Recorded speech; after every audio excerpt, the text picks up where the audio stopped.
The night sky had always been a comfort to the people of Veda Ix.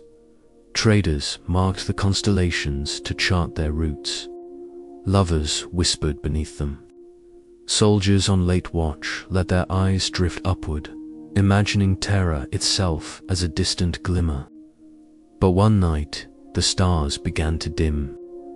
At first it was explained away as storm cover, high-orbit dust, the simple tricks of atmosphere. Yet the darkness was too steady, too deliberate. Whole constellations did not fade. They were devoured. The first vox fractures came soon after. Isolated, crackling misfires in otherwise sturdy Administratum scribes logged them as interference. But when the interference spread across regions, when messages began to dissolve into static just as pleas for assistance were about to pass beyond orbit, whispers passed between officers. This was no storm. The Auspex arrays were checked, recalibrated, replaced, and checked again, but the results never changed. They pulsed back strange readings, shapes too large to be debris fields, too numerous to be asteroids. A pattern was emerging, one the senior adepts tried to suppress. Civilians noticed next. Farmers rose from their labor to find their crops quivering in a wind that did not exist. Metal tools rattled against each other on their racks. Even animals grew restless, whimpering in barns, staring at the skies as if scenting something their masters could not perceive. Children fell ill with fevers, screaming of nightmares filled with wings and teeth. The physicians assured their parents this was coincidence, but their own hands trembled as they applied poultices and recited the litany of recovery. For those who served the Emperor in arms, it was not mere unease, but recognition. Veterans of the Astra Militarum, long assigned to garrison duty here, grew quiet when the reports arrived. They said little to their fellows, but in their eyes lay memory of other worlds where the stars vanished, where the air itself began to taste of iron. They knew the signs. They had seen the first shadows before, and they had buried comrades in their wake.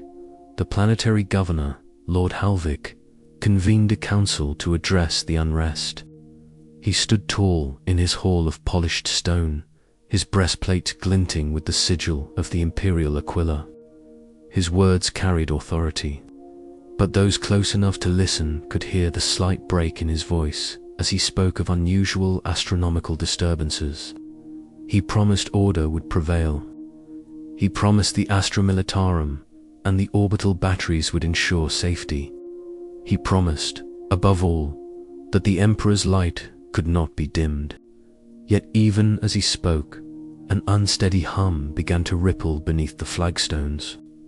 It was faint, too faint to be a quake, but enough to make the goblets on the table tremble.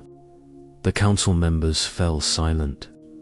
Lord Halvik paused, his mouth open, then forced himself to continue as though nothing had occurred. In the manufacturing districts, laborers began to feel the ground itself vibrating beneath their boots. They cursed the overseers for failing to maintain the great conveyor engines. But when the machines were shut down, the tremors remained. Vox technicians sent messages to orbital stations, but most came back garbled, as if something vast lay between sender and receiver, disrupting every syllable.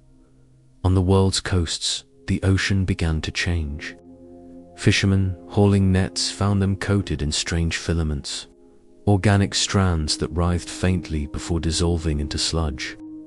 They burned their catches, muttering prayers, yet the taste of salt in the air grew sharper, edged with copper. Sailors described strange shadows beneath their ships, drifting in patterns too deliberate for currents, too immense for any natural beast. Still, humanity clung to its habits of denial. Rumors were dismissed as hysteria. The governor's office announced a routine fleet drill in the upper orbitals to explain the strange shapes blotting the stars. Priests of the ecclesiarchy filled temples with chants of defiance, commanding the faithful to see in the silence not doom but a test of devotion. And so, for a brief span of days, life continued in brittle imitation of normalcy. Children still played in dust-choked courtyards. Markets still rang with barter, and yet every face tilted skyward more often, watching, waiting. Then came the first true sign. A team of skittery rangers, patrolling the outlands beyond the central hives, detected impacts in the desert. They expected meteor strikes, but when they reached the sites, they found craters not of stone but of pulped, living matter. The edges of the impact sites pulsed faintly as if still alive. Stalking closer, they saw chitin plates half buried in sand, twitching spasmodically as if struggling to rise. The rangers opened fire, bolter rounds reducing the fragments to slurry. But not before Vox recorders captured the sound of a low, bone-deep keening that was not of this world. Within hours, more fell. Not meteors, but spores, thousands of them, raining across wasteland and forest alike. Each one opened like a wound, spilling fluids that hissed against rock, releasing gases that made soldiers' eyes bleed. Some cracked to reveal things half-formed, clutching limbs not yet strong enough to walk. The Astra Militarum moved quickly, torching fields, gunning down anything that crawled. But they could not be everywhere at once, and more spores continued to fall. At last, denial collapsed. The governor's proclamation turned from reassurance to conscription. Sirens wailed in every hab block, ordering citizens into ration lines and labor drafts. The orbital defenses were primed, lances powered, crews ordered to fire on any shadow that moved against the void. In the temples, the hymns grew louder, desperate, until the walls themselves shook with the force of voices, demanding deliverance. But there was no deliverance, for above the planet, beyond the haze of atmosphere, the swarm was already visible. A living fleet, blacker than void, spreading in all directions. Their outlines were grotesque parodies of ships' hulks, of rib and scale, studded with orifices that gaped like maws. Between them trailed swarms of smaller organisms, drifting like schools of ravenous fish, each one larger than the proudest starfighter of the Imperial Navy. Their wings beat against the void without sound, yet the psychic pressure of their presence pressed down upon the world below. Even those without sensitivity to the warp felt it await behind the eyes. A pressure on the soul, and in that pressure, some heard whispers. Not words, not even language, but an intent as unmistakable as hunger. The shadows had arrived. The first shadows lengthened. As the swarm drew closer, its presence bled into every corner of Vader X. Night and day became indistinguishable. The skies choked by shapes that turned the heavens into a living ceiling of wings and scales. Even during high sun, the world was bathed in a twilight gloom, broken only by the cold gleam of orbital fire lancing outward, striking at targets too numerous to count. Yet for every living vessel that burst apart in the void, 3 more seemed to emerge, as though the swarm itself could not be diminished. Only angered dot on the ground, unease hardened into terror. Civilians reported hearing things that no us could track: footsteps in empty corridors, the sound of dripping where no water ran, the low rasp of breathing behind walls of hablock. Children screamed of shapes crawling through their dreams, shadows with too many eyes. Priests called these visions the Emperor's test, but even their sermons grew brittle as they found themselves waking at night with the taste of ash in their mouths. The Astra Militarum moved to secure strong points. Armored columns rolled through the streets, their engines drowning out the silence that seemed to deepen each passing day. Guardsmen were issued ration packs designed for sieges, ordered to hold. Until relief arrived, though none spoke aloud, the doubt gnawing at every mind. Relief would not come. Astropathic messages were drowned in static, their senders left shuddering, ears bleeding, as though clawed by something vast and unseen across the warp. The hive mind was pressing against the fabric of thought itself, smothering it in the manufactorum. Spires, the Adeptus Mechanicus, began strange rituals. Electro-priests gathered in chanting processions, sparks arcing from their fingers as they anointed engines of war with sacred oils. Data slates buzzed with calculations of biomass yield, models predicting days, perhaps only hours, before the planet could no longer resist.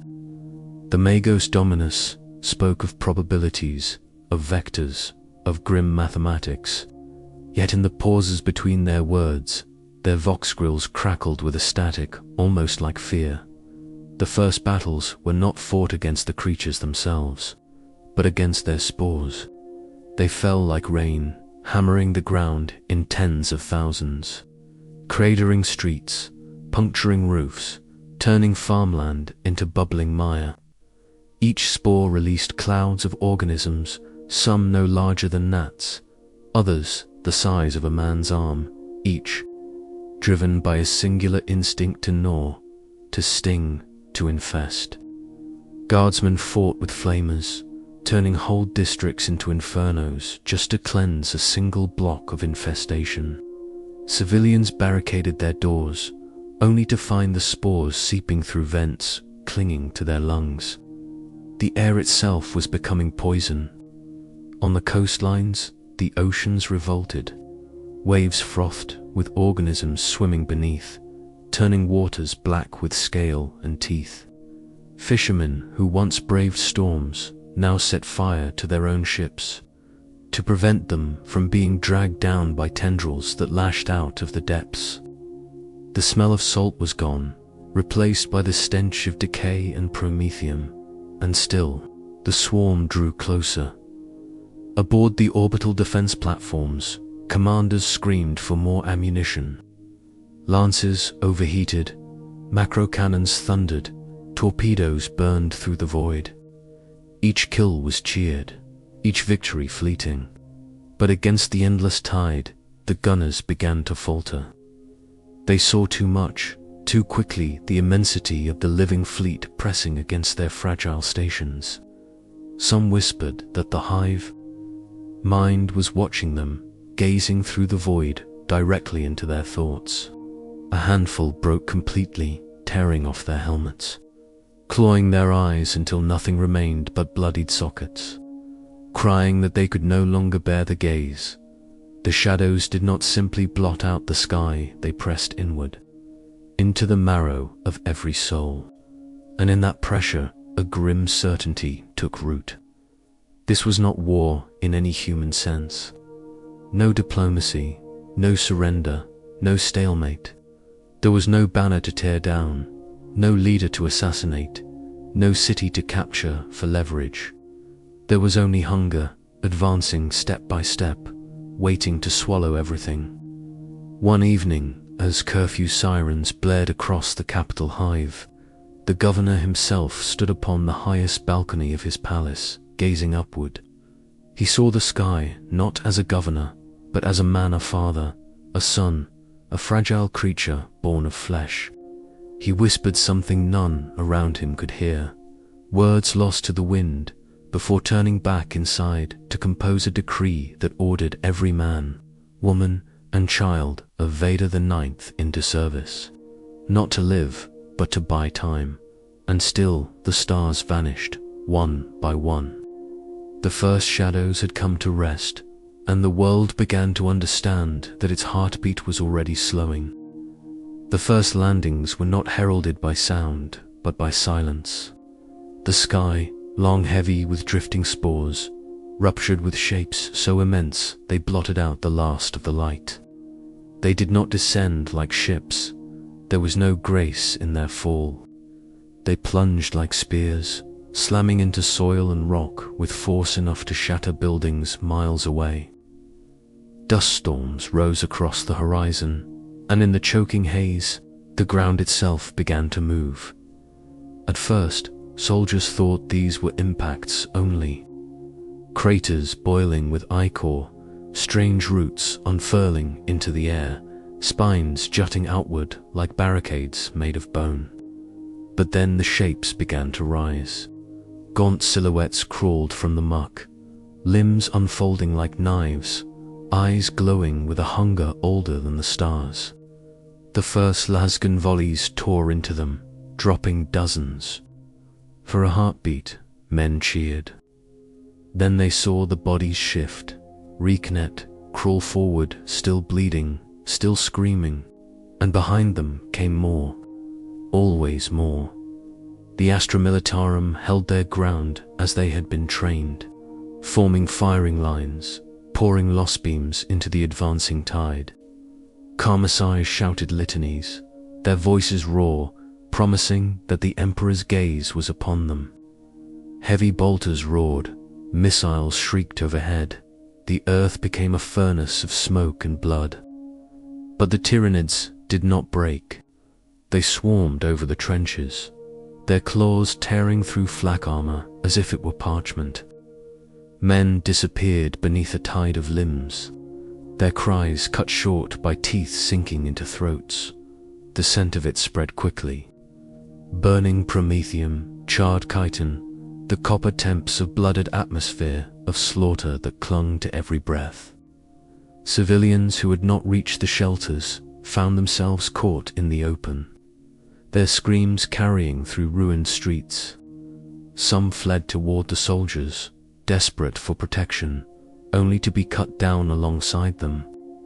Others hid in basements, listening to the scraping of talons on stone above. Praying not to be found in the hive cities, panic erupted. Hablocks locked their gates, but the spores were already blooming inside. Creatures small enough to slip through vents skittered through walls, falling upon families who huddled in candlelight.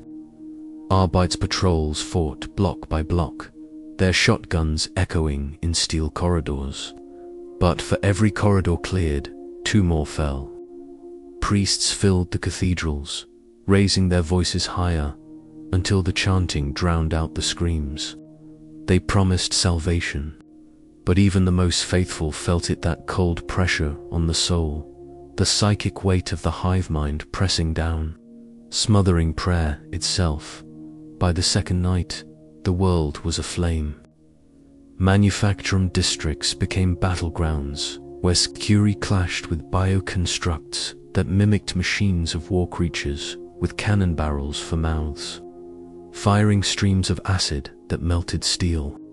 Data was transmitted, recorded, archived, but each new calculation only confirmed the same grim truth. The biomass tally was hopelessly in favor of the swarm. The planet itself was food, and no equations suggested otherwise. And yet, amidst this collapse, men and women still fought. Guardsmen threw themselves into last stands, their bodies torn apart as they bought minutes for their comrades. Pilots screamed down from the skies, strafing the enemy until their wings were clipped and they tumbled in fire. Even in the darkest corners of the hive, gangs and outcasts took up arms, fighting not for duty but because rage was the only thing left to them. They knew they would be consumed, but they refused to go quietly.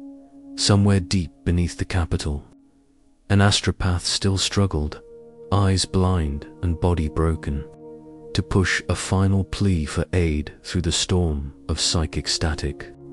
His mind bled as he forced the words out, syllables of light hurled against a shadow too vast to comprehend. And far above, on the bridge of a defense cruiser, an officer stared at the endless swarm and whispered the truth aloud. though no one wanted to hear it. We were never meant to survive this. The shadows were no longer just approaching. They were here. The fourth night was worse than all that came before it. By then, Vader the Ninth was no longer a world waiting for invasion. It was a world already within the swarm's throat. The sky writhed with wings that turned the stars into memories. The ground groaned beneath the weight of alien roots sinking deeper, threading through soil, cracking stone, drinking rivers dry. Every breath tasted of spores, thick and bitter. Clinging to the back of the throat like Ashdod, the Astra Militarum fought on, but their lines were breaking. Trenches once fortified with razor wire and autocannons were now flooded with ichor. The corpses of men and Xenos alike, rotting together in a stench that sickened even veterans. Commissars still barked orders, still executed deserters, but even they could see the tide was beyond command. Men fired until barrels melted, until lastbacks sputtered empty, until all that remained was the sharp edge of a bayonet against an ocean of claws. Cities that once glittered with the hum of manufactoria now glowed red against the night, burning block by block. In the upper spires, nobles begged for transport off-world, offering wealth that meant nothing to soldiers who knew the void was already lost. No ship could pierce the swarm. Those that tried were torn apart before their engines cleared atmosphere, their screams echoing across vox channels until static consumed them. In the underhives, desperation twisted into chaos. Whole districts fell silent, consumed by organisms that bred in darkness. Other warrens erupted into frenzy, where men fought each other for scraps, even as the walls trembled with the scratching of talons just beyond. Cult leaders rose, claiming the hive mind itself as a god, promising those who gave themselves willingly would be spared. In truth, they were devoured first, their blood-feeding hatchlings that burst from their rib cages with wet, gurgling cries. The governor's palace stood like a torch in the dark, its marble walls reflecting the inferno that spread across the capital. Lord Halvik still issued decrees, still demanded loyalty, but fewer messengers returned to carry his words. He no longer spoke as a man certain of the Emperor's shield. He spoke like one clinging to ritual, his voice steady because it could not afford to break. From his highest balcony, he could see the horizon alive with movement, the land itself crawling, as if the very soil were being peeled open by unseen hands. And above it all, the hive mind pressed closer. It was no longer whispers at the edge of thought. It was a pressure behind every eye, a weight in every dream. Guardsmen reported hearing voices in the screams of the dying, promises spoken in alien tones. Priests claimed their prayers were being answered, but their sermons fractured into madness as they babbled of visions, some glorious, most grotesque.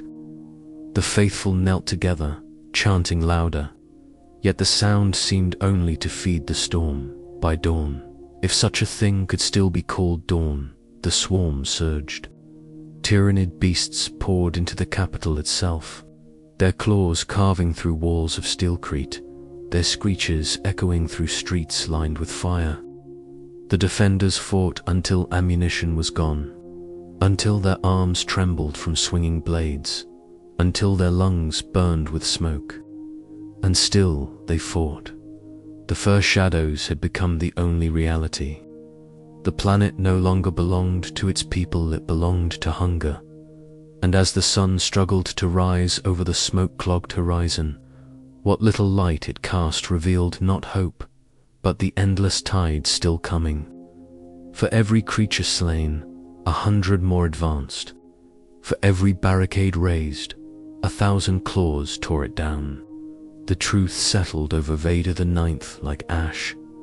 The devouring had only just begun. The earth itself began to rebel. Where once the soil of Vader the Ninth had been rich with crops and forests, it now heaved like the belly of some great beast. Tyranid, roots thick, pulsing conduits of flesh and sinew punched upward through the ground, splitting roads, toppling hab blocks, reducing entire manufactoria to rubble. They spread like veins across the land, glowing faintly with a sickly bioluminescence, pumping fluids into the very crust of the planet. Each tremor was not an earthquake, but a heartbeat, the land itself conscripted into the swarm. The guard called them capillary towers, though towers was a fragile word for such monstrosities.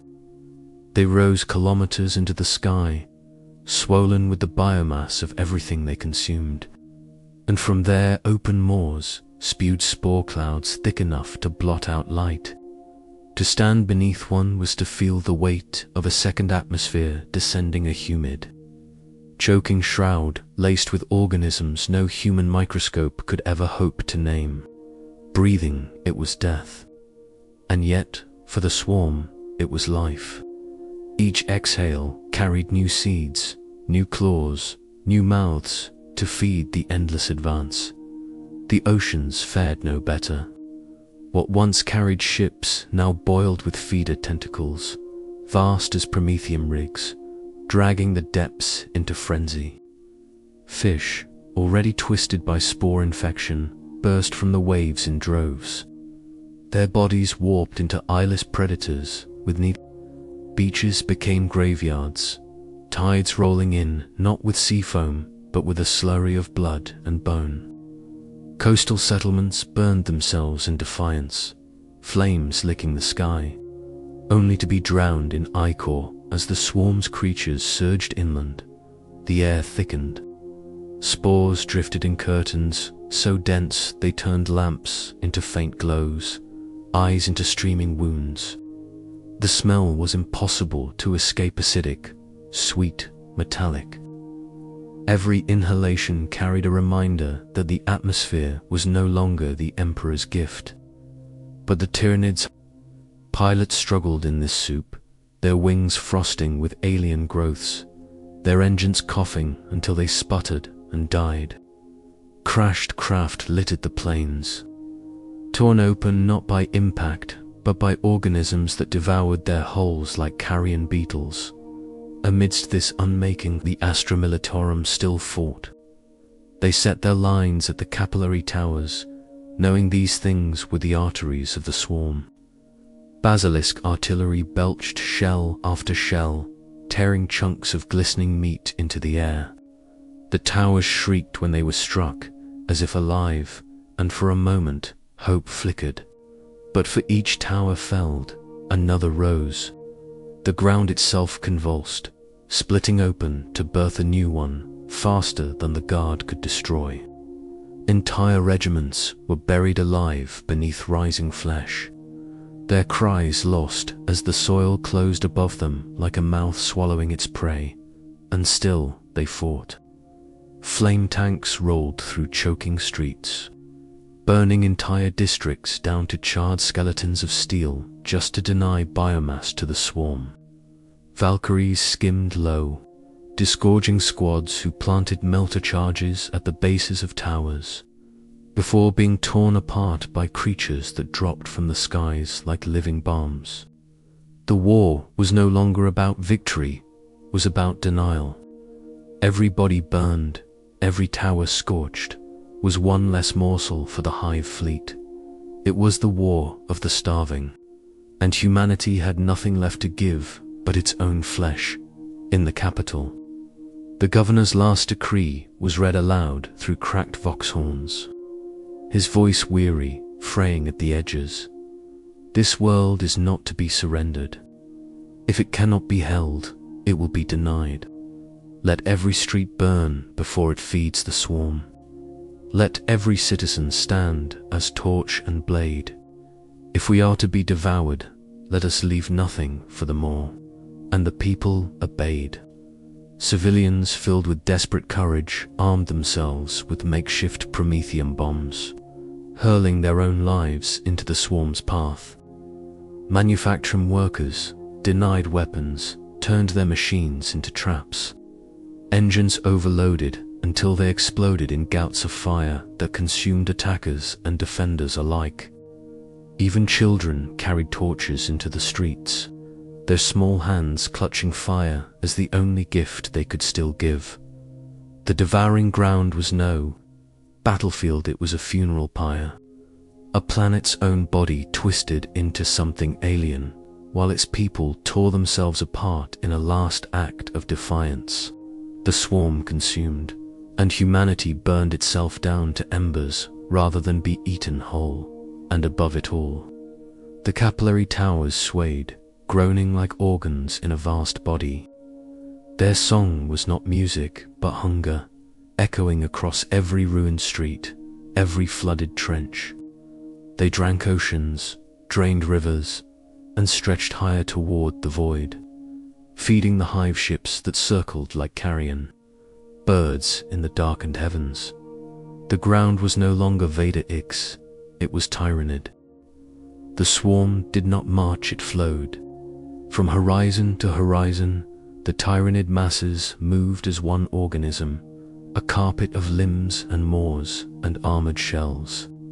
Gaunts scuttled in tides, their claws clattering like endless rain upon Ferrocrete. Behind them came beasts larger than tanks, Carnifexes and Tyrannifexes, their footfalls sinking into the liquefied earth that now pulsed with alien ichor. Above, the sky writhed with winged shapes, gargoyles, harpies, and worse. A living storm blotting out what little light filtered through the spore-choked heavens. Every clash with them felt the same. First came the silence, broken only by the guards' own heartbeats. Then the tremor of vibration in the soles of their boots, as if the planet's bones were shuddering. And finally, the roar. Not the roar of beasts, but the voice of hunger itself, a grinding, wordless demand to consume at Fort Caltras. The 112th Cadian held the walls for 3 days and nights without pause. Ammunition wagons burned. The air reeked of melted flesh and promethium.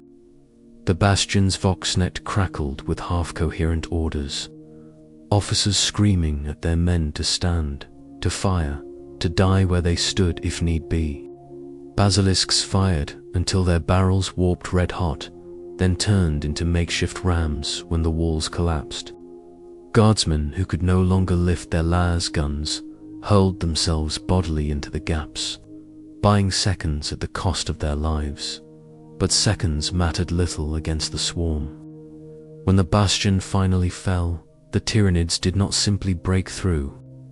They surged over the walls like a tide breaking on stone, burying the defenders beneath a tide of claws and teeth. Some swore they saw the walls themselves bleed as the swarm consumed their stone and steel. By dawn, nothing remained of Fort Caltras, but a mound of bones already dissolving into the soil.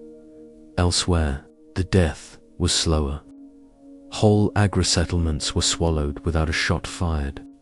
Farmers watched their fields bubble as if fevered, then split apart into gaping maws that dragged their crop sand demmed down into the blackness. Herds of cattle dissolved in rivers of acid secreted by Tyranid drones, their flesh boiling off before their bones hit the earth. Villages that had lasted for centuries disappeared in hours, leaving only faint depressions in the soil where homes once stood. The oceans offered no refuge.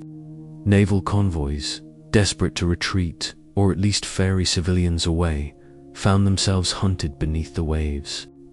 Great serpentine Tyranids, with armored scales as hard as adamantium, slipped between waves, coiling around ships and dragging them into the depths. Entire battle fleets disappeared without wreckage, their distress calls ending not in words but in screams. Drowned by rushing water, the devouring ground was not merely physical, it was psychic. Every survivor felt it. At first, it came as whispers at the edge of hearing, like a chorus murmuring just beyond comprehension. Then it grew. Voices pressed into the minds of soldiers and civilians alike. Not words, but impressions. Hunger, inevitability, despair. Some collapsed, clutching their skulls. Others turned their guns upon themselves to silence the gnawing presence. A few, most terrible of all, laid down their arms and walked calmly into the swarm, as if answering a call that their bodies could not resist. The psychers fared worst. Sanctioned psychers, drafted into the guard, shrieked as their minds were pierced. Their own screams amplified into the voxnet until entire companies panicked. Astropaths bled from their eyes and ears before their bodies shriveled like husks, their last breath carrying the psychic echo of the hive mind across light years. Even the black ships in orbit, ancient vessels of the Inquisition, struggled to contain the psychic shockwaves that pulsed from the planet's surface like a heartbeat. Still, resistance burned in pockets. The catechines dug into the jungles, laying traps that turned gaunts into shredded heaps of meat. Steel Legion mechanized companies formed steel walls of chimeras and lemon rust tanks, grinding forward inch by inch, their guns speaking the only language the swarm respected. Even isolated PDF militias fought on, their Lazrophores dim compared to guard artillery, yet their courage burning brighter than any flame. It was never enough. For every Tyranid slain, 3 more emerged. For every trench dug, the earth itself shifted, swallowing the defenses whole. For every soldier's oath, the swarm answered with silence, inexorable and endless. The devouring ground was a paradox. It killed swiftly, yet lingered cruelly. It stripped flesh from bone in seconds, yet left cities to rot for days, choking survivors with fumes until their lungs burst. It gave false victories moments when a tower fell, or a carnifex collapsed screaming only to reveal such triumphs as dust. Swallowed up in the next wave, the guard began to mark their days not in hours or victories, but in how long they could deny the swarm its meal. 3 hours, said one Vox operator as her trench fell. 5 more, muttered a captain before detonating his own charges. Denial was the only weapon left, and still, high above, the hive ships drifted. Vast, moon-sized leviathans, their bellies swollen with feeding tubes that reached down into the stratosphere, siphoning biomass up like marrow from cracked bones. They hung there, silent and patient, as though the slaughter below were nothing more than a harvest in progress. From orbit, one could no longer tell where city ended and swarm began. The land rippled with Tyranid structures, veins of glowing ichor tracing the countenance like wounds. Oceans frothed with alien flesh, their surfaces broken by the ridges of organic fortresses. The entire world was transforming, reshaped not into ruin but into a new Bodian extension of the hive fleet itself. The devouring ground was not just the death of Vader the Ninth, it was its consumption, its digestion, the planet's bones, blood, and spirit being broken down into raw matter, ready to be carried away into the stars. The last stands began quietly. There were no speeches, no declarations. By then, every soldier, every civilian, every child old enough to understand knew the truth. There would be no reinforcements, no salvation, no fleet descending through the clouds in the Emperor's name. The Emperor's gaze had turned elsewhere, perhaps. In their darkest thoughts, it had never turned here at all. What remained was duty. Duty to the man beside you in the trench. Duty to the flag hanging tattered above the barricade. Duty to deny the swarm, even for a heartbeat longer, at Hive Decilium, the capital itself, the fighting reached its crescendo. The streets that once thrummed with manufactoria engines and noble processions were now rivers of gore. Tanks fired point-blank into walls of Tyranid flesh, their turrets eventually ground to slag beneath the weight of bodies. Entire regiments of guardsmen fired until their rifles melted in their hands, then fought on with bayonets, combat knives, even fists and teeth in the spire's cathedral. The ecclesiarchy led him so loud the stained glass windows shattered. Their voices cracked, their throats bled, but they sang until the walls themselves collapsed, burying them beneath rubble. Some swore that as the last note rose, the swarm itself faltered for a moment, as if the will of men and women singing to their god in defiance had carried weight even the hive mind could not fully ignore. But the moment passed. Swallowed like all else, the Astra Militarum made their line in the governor's plaza, a broad square now littered with wrecked armor and mountains of corpses. Commissars drew their pistols not against. Deserters, there were none left to flee but to empty into the advancing swarm alongside their men. Colonel Veric of the 112th Cadian is said to have fought until he stood ankle-deep in blood, his power sword sparking, his voice hoarse from screaming orders no one could still obey. When at last the Tyranids swarmed over him, witnesses said he laughed until the sound was drowned out by the tearing of flesh. Lord Governor Halvik, once a man of ceremony and decree, finally abandoned his throne. In the final hours, he strode onto the balcony of his palace, clad not in silks but in dented carapace armor, a chainsword humming in his hand.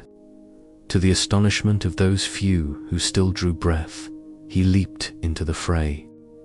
For nearly an hour he fought amidst his people, cutting down gaunts and drones with a fury no one thought him capable of. His death came beneath the claws of a winged beast that bore him screaming into the sky, his blood raining down upon the crowd below. For the first time, many whispered his name with respect. In the Underhive, there were no nobles, no commissars, only the desperate. Whole gangs and families welded barricades from scrap, turning rusted hab blocks into fortresses. They fought with shotguns, with spears, with bare hands. Mothers pressed lasguns into their children's arms, teaching them how to aim even as the walls shook.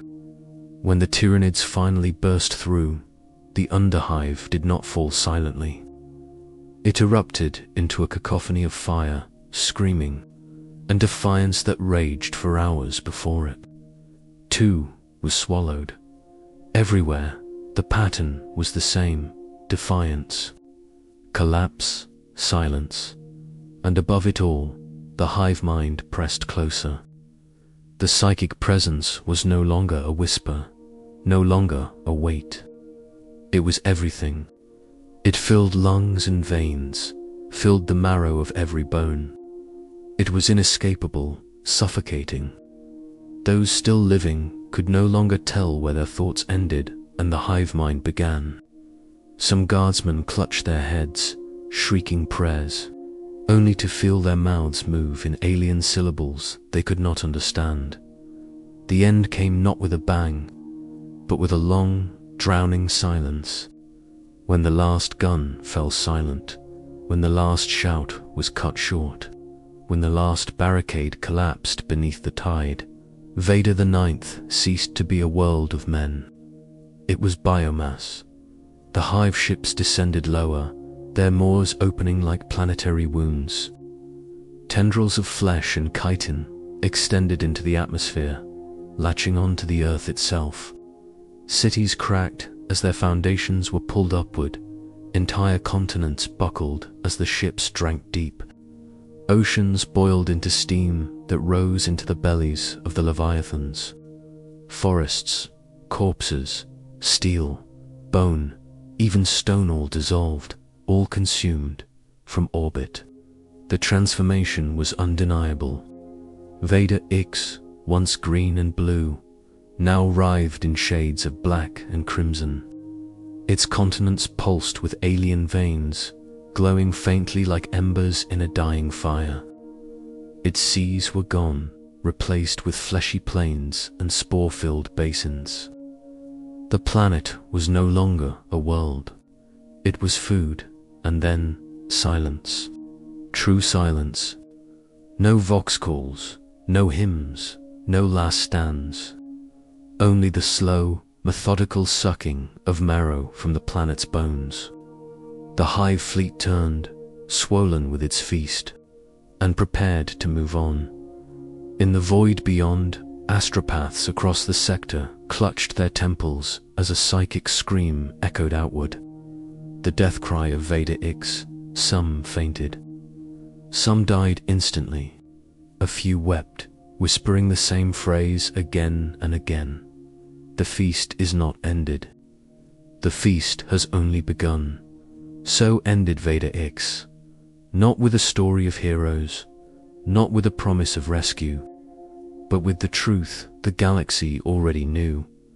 Where the Tyranids set their gaze, only emptiness remained, and yet, among the ruins, buried deep beneath rubble and ichor, a handful of vox beacons still flickered, broken, intermittent, barely more than static, but there. A reminder that even in the face of the impossible, humanity's spark sometimes lingered. Whether those sparks would ever rise again or whether they, too, would be swallowed was a question the hive mind had no need to answer, for it was already turning to its next prey. The void does not grieve. It does not mourn the passing of a world. To the stars, the end of Vader the Ninth was no louder than the snuffing of a candle in a cathedral of a billion flames. And yet, within the Imperium, silence spoke more than screams ever could, for the psychic echo of the planet's death carried on the currents of the immaterium. A shudder that rippled through astropathic choirs across the sector. They convulsed in unison, their bodies arching as though struck by the same invisible lash. Voxhorns wailed as scrambled transmissions poured through, words twisted by interference, broken syllables clawing their way into the minds of their handlers. Across frigates, battle cruisers, and orbital relay stations, men and women staggered under the weight of it. The loss was not just a report, not just a data entry. It was a psychic wound open, raw, screaming into eternity, on terror. The bureaucratic labyrinth of the administratum received word only as a line of script on a parchment roll. Vader X lost. Status, exterminatus, unnecessary. Hive, fleet present. A clerk, eyes dulled by decades of monotony, stamped the form with an inked aquila and slid it into a growing pile. He did not pause, did not pray. The machine of the Imperium could not halt for grief. It could only catalogue, process, and move forward. But elsewhere, the silence took on weight, on a Forge World 3 systems distant. The Fabricator Lords debated not the human loss, but the material one. The Manufactoria of Vader the Ninth had been critical, supplying munitions to half a dozen Crusade fleets. Without it, shortages loomed. Data slates clicked, cogitators hummed, and grim calculations spilled across glowing screens. To the Adeptus Mechanicus, the death of a world was tragedy only in terms of lost output. Still, even in their binary prayers, some whispered of the way the swarm moved, how quickly it devoured. Their logic engines could not predict it fully. That was cause for fear to the Astra Militarum stationed in neighboring sectors. The silence was a harbinger. Regiments already stretched thin now faced an enemy that swallowed whole worlds before the guard could even muster. Commanders read the reports and went pale, knowing their troops would be next in line. Some gave orders to dig deeper trenches, to fortify cities, to prepare. Others turned to drink, their hands trembling around metal flasks as they imagined the skies raining spores, the ground birthing monsters, and to the Inquisition, silence was not enough. Ordo Xenos agents gathered in secret chambers, their faces hidden in shadow, debating what could not be debated aloud. Tyranids were not invaders in the traditional sense. They could not be reasoned with, could not be bribed, could not even be hated in the same way as heretics or traitors. They were hunger given form, the great devourer incarnate, and the reports from Vader the Ninth confirmed the worst. The swarm was accelerating. Each planet consumed fed the next, faster and faster, like a fire catching in dry fields. What, then, was to be done? Some voices urged for immediate exterminators of every world within striking range. Better to burn humanity's holdings than feed the swarm. Others whispered of darker measures, sacrifices, experiments, weapons forbidden even to speak of. All agreed on one thing. The silence of Vader the Ninth could not be ignored. Yet even as these debates rippled through the Imperium, the wider populace remained unaware.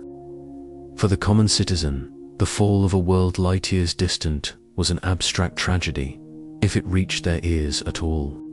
Rumors drifted through taverns and manufactoria, stories of skies that rained acid, seas that boiled cities, swallowed whole. Some dismissed them as exaggeration, propaganda meant to stir fear. Others clutched their children tighter, muttering prayers to the Emperor for protection. But astropaths knew. Psychers across entire sectors still shivered with the aftershock, their dreams filled with visions of chitin and claw, of mouths that never ceased devouring.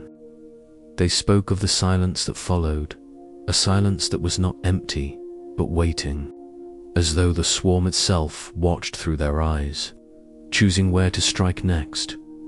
Among the void, Imperial Navy patrols grew restless. Crews stared into the dark as if expecting it to ripple, to split open and reveal the glistening hulls of hive ships. Gun crews practiced endlessly, hands blistered from drills, knowing full well that lascannons and torpedoes could only slow the inevitable. Captains sent coded messages to their superiors, requesting reinforcements that would never come. They knew what awaited them: the silence of the stars, and then the roar of the swarm. And in the far distance, where the Astronomican's light grew faint, rumors whispered of systems gone dark. No distress calls, no astropathic screams, only absence. Some said this was mercy, that these worlds had been spared. But the Inquisition knew better. Silence was not mercy. Silence was the mark of a feast already finished. The galaxy shuddered, though most did not yet understand why. Vader X was gone, yes, but it was only one world among millions. One spark snuffed in the Emperor's endless night. Yet to those who could feel it, who could sense the weight of the swarm pressing outward, the silence between stars was not the silence of peace. It was the silence before the next world fell, and they all knew it would fall soon. Fear moves faster than truth. Even before the Administratome's records were inked, even before the Inquisition's sealed reports reached their archives, whispers of Vader X's end had already traveled along the hidden arteries of the Imperium. Smugglers carried it in hushed tones between docking bays. Rogue traders spoke of it over void ship banquets, their voices lowered though no law forbade them. Pilgrims muttered of it in shrieking vessels, weaving the story into their prayers as if shaping it into litany might shield them from the horror. And with each retelling, the story grew sharper, stranger, more terrifying. Some said Vader the Ninth had burned for 100 days before silence claimed it. Others swore the planet had not been consumed but turned, its people reshaped into creatures of the swarm, marching alongside their devourers with blank eyes and slavering jaws. Still others claimed no Tyranids had come at all, that the Emperor himself had abandoned the world, withdrawing his light as punishment for sins unknown. Truth mattered little. What mattered was fear, and fear was contagious. On hive worlds, manufactoria workers gathered in shadowed corners, their shifts dragging longer as efficiency faltered. Every cough was questioned, every rash or lesion feared a spore infection. Administratum clerks stared longer at their parchment, their thoughts drifting from quotas and taxes to the vision of skies raining flesh. Some asked dangerous questions aloud. What if the swarm comes here? What if the guard cannot hold them back? And others answered in silence, for the truth of those questions was more dangerous than heresy. In the spires of nobility, rumors became games of power. Lords whispered of rivals who might be aligned with the Xenos, who might sabotage the planet's defenses when the swarm came. Assassinations rose in frequency, justified in whispers as preemptive purges of Tyranid collaborators. The irony that Tyranids cared nothing for such intrigues, that they would devour highborn and beggar alike, was lost in the clamor of paranoia. Across the void ship crews grew restless. Sailors spoke of hearing scratching in the hull at night, as though claws already probed the steel. Some claimed to see shapes drifting outside the ship, vast and translucent, watching with hunger. A few even claimed to hear voices in their dreams. The great Maw waits. The great Maw waits. Captains lashed sailors for cowardice, but lashings could not silence dreams. And always, in the background, the astropaths screamed. Their minds remained seared by the psychic echo of Vader X's death, replaying the sensation of a world swallowed alive. They trembled at their consoles, hesitant to open their thoughts to the warp, terrified of what might press against them from the other side. Choirmasters lashed them back into focus, but their fear bled into every transmission. Governors, generals, admirals all felt it. That edge of panic behind every coded word. It was not only fear of what had been lost, it was fear of what came next. For already reports began to scatter in. A mining colony in the Irad system, silent. A way station at the edge of the Velk corridor, Voxdead, its orbiting defenses cold. A pilgrim fleet bound for Terra vanished into the dark between stars. No wreckage, no distress calls, nothing. At first, the Imperium's bureaucracy brushed them aside. Pirates, malfunctions, warp storms, explanations easy to sign and stamp. But the frequency grew, the pattern sharpened, the silence spread, and in that silence, speculation bloomed like mold. Some swore the Tyranids were not devouring alone, that they were learning, adapting, becoming faster with each world. Others whispered that the hive mind was not bound to flesh, but seeped into the warp itself, a predator of minds as much as bodies. Even veteran soldiers of the Guard, men and women who had faced orcs and chaos alike, found themselves staring into the dark with hollow eyes.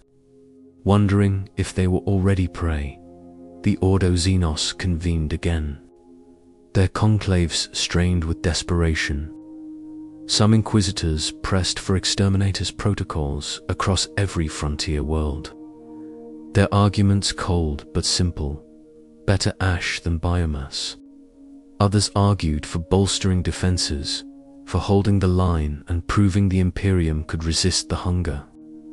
But beneath their arguments lurked a darker fear, one none dared put into words. What if resistance is not possible at all? For, if Vader the Ninth had fallen in days, what hope did any world truly have? In the silence between stars, even faith trembled. Missionaries who once thundered with sermons now spoke more softly, their voices trailing into uncertain prayers. In shrine worlds, statues of the Emperor were kissed more fervently, not with confidence, but with desperation.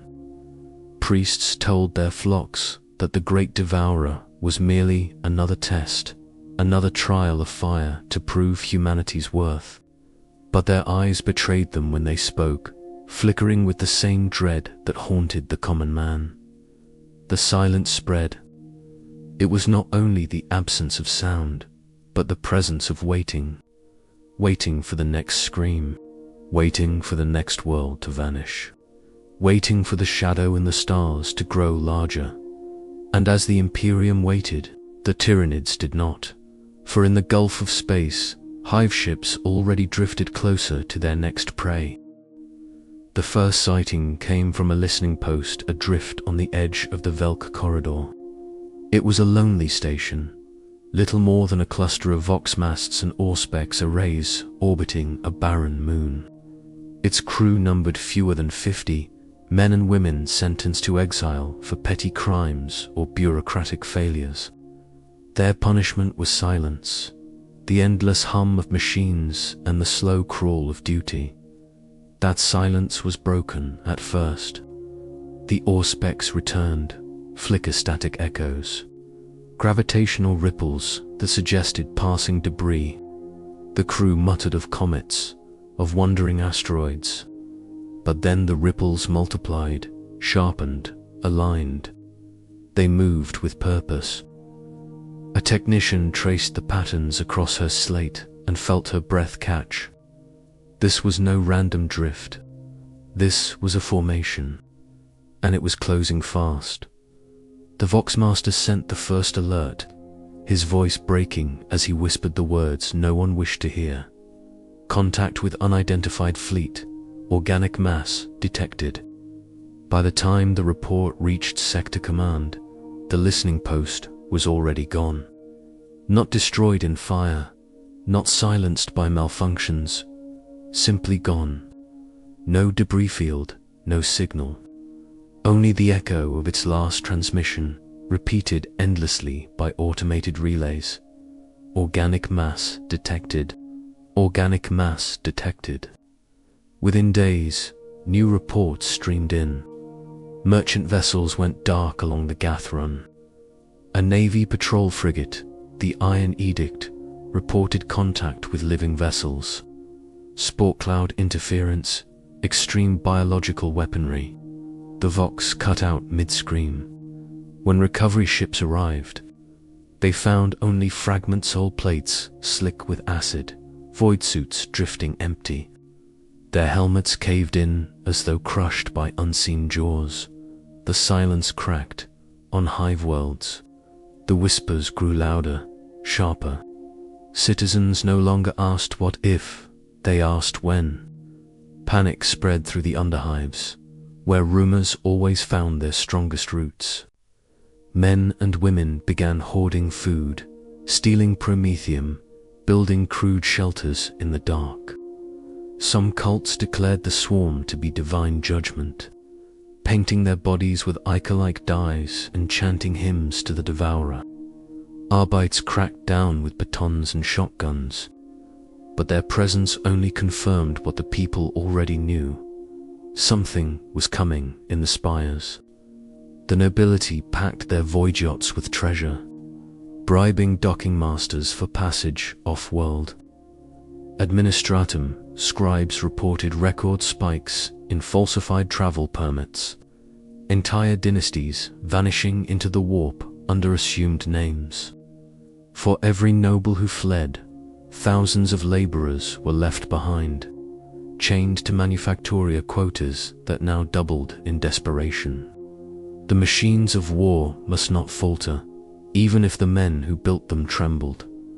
The Astra Militarum prepared as best they could. Commanders barked orders through clenched teeth, drilling regiments until exhaustion broke them. Trenches were dug, fortifications erected, artillery positioned to cover every approach. Yet in their hearts, even the most hardened officers felt the futility. They had read the reports from Vader X. They had seen the picked feeds of capillary towers rising, of oceans drained, of skies drowned in smoke. They knew no number of lasguns could truly hold back what was coming. Still, they prepared. For preparation was all they had left. The Inquisition's conclaves grew more heated. In shadowed vaults, inquisitors debated whether to speak openly of the swarm's approach. Some demanded the populace be told that fear might steel them for resistance. Others insisted silence must be maintained, that panic would break the Imperium faster than any alien. A few whispered of radical measure psycho weapons, warp-bred monstrosities, tools so dangerous they risked damnation.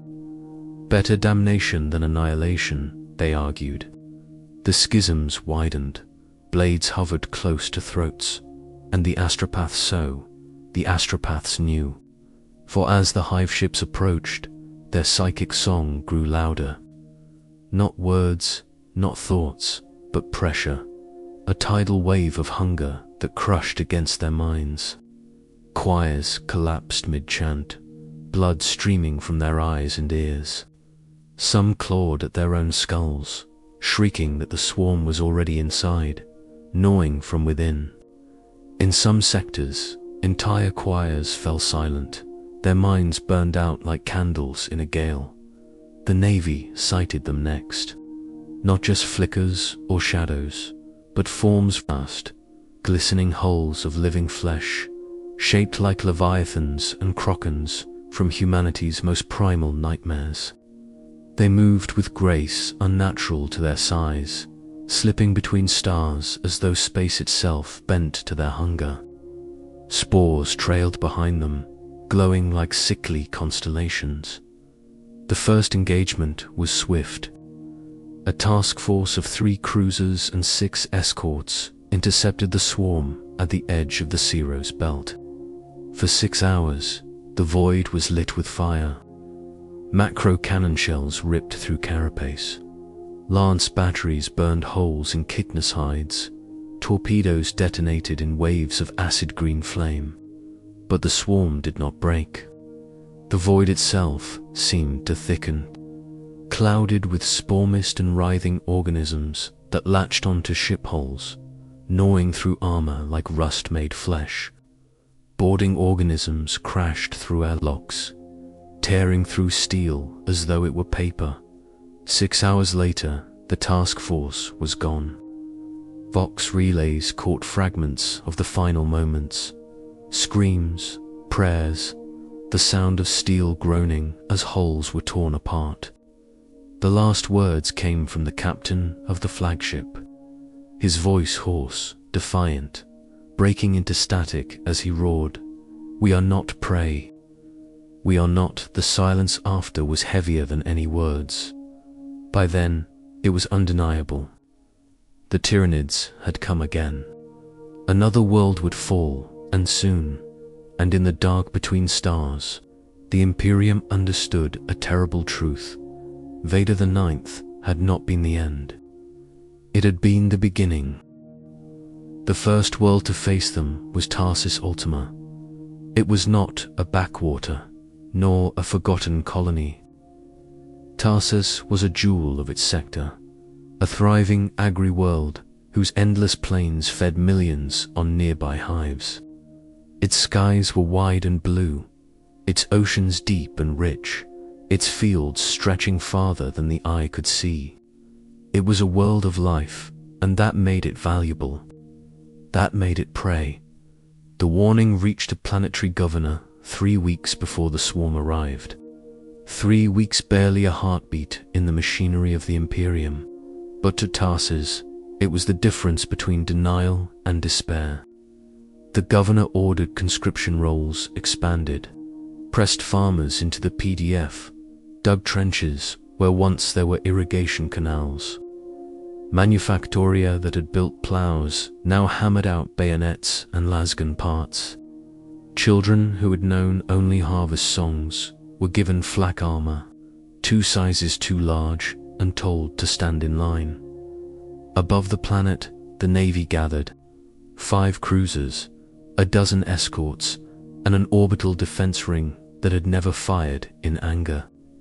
The admirals spoke boldly, promising that no Xenos would pass, yet their eyes betrayed them. They had seen the pict feeds too. The ecclesiarchy, sensing the tremors of panic, declared a crusade of faith. Priests marched through the fields, swinging censers heavy with smoke, chanting that the Emperor watched, that his light would banish the shadow. Men and women knelt in the mud, praying until their throats bled, as if words could shield them from what was coming. Then the sky darkened at first. It was only a shimmer, a veil of green clouds forming at the edge of the atmosphere. Then the sporefall began. They came as streaks of fire, countless meteors ripping through the sky, their trails glowing sickly yellow. Some burned out harmlessly, scattering ash across the fields. Others struck with the force of bombs, gouging craters, seeding them with pulsing nodules of alien growth. Within hours, capillary towers began to rise spindly, obscene things that clawed upward like the fingers of a corpse breaking from its grave. The ground itself seemed to sicken, turning black, crawling with veins of pulsing ICHOR. The PDF moved to strike. Armored columns rolled across the plains, their tanks crushing alien growth beneath their treads. Infantry charged into the spore fields, choking on the cloying stench, lasguns blazing. At first, it seemed they might hold. The Xenos they met were small, gaunt, with snapping jaws and chittering shrieks. Fragile, almost pitiful against armored steel. The soldiers cheered as they cut them down, their confidence swelling with each kill. But the swarm never ended. For every gaunt slain, 2 more rose from the spore pods. For every line broken, another pressed forward. The PDF began to falter, ammunition running low, officers shouting themselves hoarse. Still the gaunts came, endless, tireless, heedless of loss. Then the larger forms arrived, warriors, towering and cruel, their talons scything through tanks like blades through parchment. Carnifexes, hulking beasts of muscle and chitin, crashing through bunkers with earth-shaking roars. The battlefield dissolved into chaos. The cheering died. The soldiers no longer asked if they would break, but when, overhead, the Navy engaged. Lance beams carved through hive ships, Macrocanon fire shattered their armored hides. Explosions blossomed like suns against the void, but the swarm pressed on. For every ship destroyed, 2 more appeared. Spore clouds thickened, clogging sensors, jamming coms.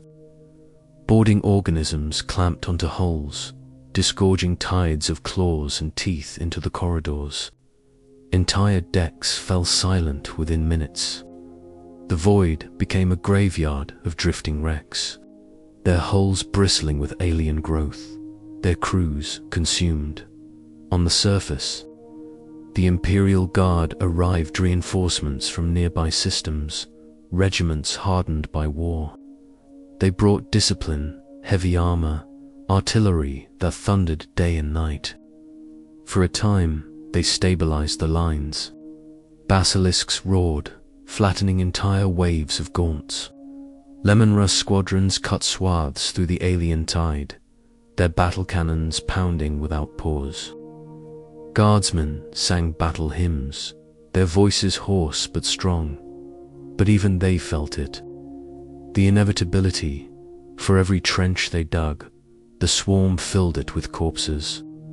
For every hill they claimed, the swarm claimed 10 more. Nights were filled with the shrieks of the dying, the endless gnaw of alien teeth on steel. Soldiers whispered to one another in the dark, voices shaking, "We cannot win. We can only hold until the end." And still, the towers grew taller. The sky turned darker. The oceans boiled with unseen leviathans. The very air became thick with spores, a haze that choked lungs and corroded steel. The planet itself groaned beneath the weight of the swarm, as though it knew its time had come in orbit. The admirals sent their final message to Sector Command. The line will not hold. Tarsis is lost. They ordered scuttling charges, armed, detonating their crippled ships rather than let them fall into alien claws.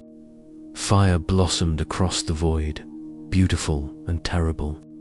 Below, on the plains, commanders began to speak of retreat, of fallback points, of evacuation. But evacuation to where? There was no safe world, no untouched haven. The swarm was not an enemy that could be outrun. It was the night itself, swallowing stars one by one. The governor, once so proud, sealed himself in the Capitol spire, his vox silent. Some said he was praying. Others said he had taken his own life. None knew for certain, for none would see him again. What all knew was this: the silence that had haunted the Imperium was broken now, shattered by screams, by fire, by the gnashing of alien teeth. Tarsis Ultima burned, and the swarm was not sated.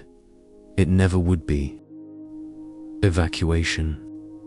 The word itself was a bitter joke.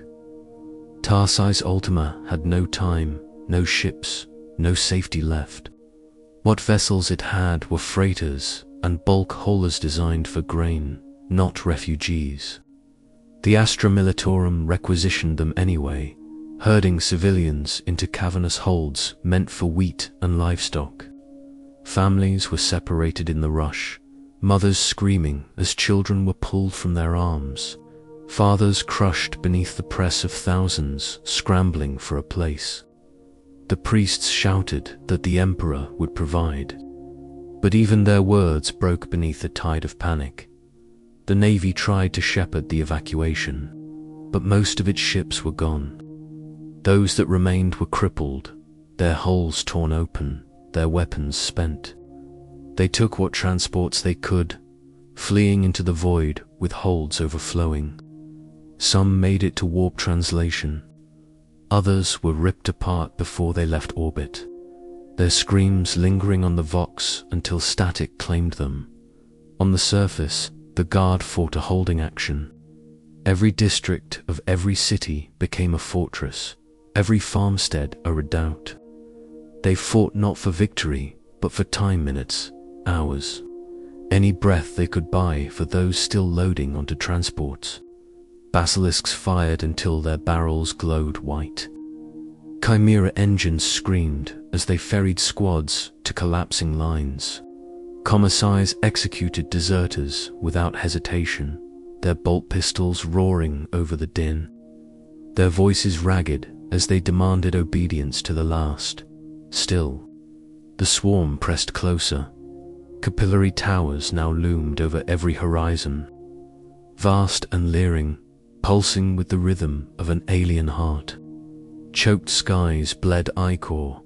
Rain fell in sheets of acidic filth that scalded flesh and ate through armor. The air itself had become a weapon, carrying the spores that burned lungs and blurred vision. Soldiers wrapped scarves and rags across their faces, their skin blistering beneath the damped cloth. They did not ask how long they could hold. They already knew the answer. One by one, the cities fell. Sindara Hive went first, its population swallowed in a single night. Witnesses said the spires toppled beneath the weight of biotitans, their carapaces bristling with cannons of living flesh. They said the ground liquefied as digestion pools formed, swallowing Hablocks whole. They said the screams never stopped. Even when the Vox relays went silent, Harvest City lasted longer, its defense bolstered by regiments of Cadians hardened by war. They fought street by street, las guns hammering from every window, grenades hurled from rooftops into chittering swarms. For 3 days, they held. On the 4th, a sky shadow descended a Harridan brood, wings blotting out the sun, bombarding the city with living spores. The guard fired until their barrels melted, but when the smoke cleared, there was nothing left but ruins crawling with claws. By the 5th day, there were no more cities, only fragments of resistance scattered across the plains. And still, the evacuation continued. At the central starport, thousands gathered. The last freighters groaned beneath the weight of humanity, their decks packed tighter than the holds of slave ships of old. Children cried in the heat, old men collapsed in the crush. Women pressed their faces to the cold steel of loading ramps, praying for the gates to close before the swarm reached them. They did not always close in time. Gaunts broke through perimeter defenses more than once, swarming into the starport like a tide of teeth. Guardsmen fought in the loading bays, bodies piling against the steel doors, their blood pooling across the floor. Civilians were trampled in the chaos, crushed beneath boots and claws alike. Freighters lifted off with their holds still echoing with screams, streaking into the sky as fire consumed the ground below. The guard commanders knew then that there would be no salvation for Tarsis. The transports could not carry even a fraction of its population. Billions would remain, doomed to feed the swarm. Yet still they fought, because that is what the Imperium demanded. To yield was heresy, to despair was treason. And so they died with lasguns in hand. Their last breaths curses flung at the alien sky in the orbit above. The truth became clear. A fleet emerged from the shadow. Not a scattered swarm, not a handful of hive ships, but an armada vast beyond reason. Its tendrils stretched across the void, a living wall of teeth and hunger. And within the fleet, something stranger still signs that this was but a fragment, a shard of a greater whole. Vox logs recovered later would speak of shapes glimpsed at the edge of Ospec's range, leviathans so vast they defied measurement, their outlines shimmering with distortion as if the void itself recoiled from their presence. Admirals argued in whispers. This was not the swarm entire. This was only its reaching hand. Tarsis was a testing ground, a morsel, a prelude. The implication was clear, though none dared speak it aloud. If this fragment alone could consume a world entire, what could the whole do to the galaxy? On the surface, those left behind felt the truth in their bones. The very ground trembled now, not with artillery, but with the pulse of the swarm. The soil cracked beneath their boots, splitting open to reveal tunnels teeming with alien flesh. The rivers ran black with ichor. The seas boiled as unseen monstrosities stirred beneath the waves. For the survivors, there was no more hope. Only the question of how they would meet their end. Some fought until the last, their lasguns clicking on empty chambers, their bayonets breaking against chitin. Some fell to their knees, whispering prayers until they were silenced in a tide of claws. A few chose their own deaths, pulling grenades to their chests rather than let themselves be consumed. And still the swarm fed, capillary towers split open, spewing torrents of liquefied biomass into the sky. It rose in glittering streams, drawn toward the orbiting hive ships, where it was devoured and reshaped into new horrors. Every tree, every beast, every stone, every human ore became fuel. The planet itself seemed to melt, its identity stripped away until it was nothing but resource, raw matter for the swarm in time. There would be nothing left of Tarsis Ultima but a barren husk, a dead rock spinning in the dark. Not even ruins would remain, and in the silence that followed, the swarm would move on, always hungrier, always seeking, always devouring. The Imperium has always lived with monsters. Orcs bellow across 1,000 warfronts. The Necrons stir from their tombs. Chaos festers in every shadow. But the Tyranids are something else.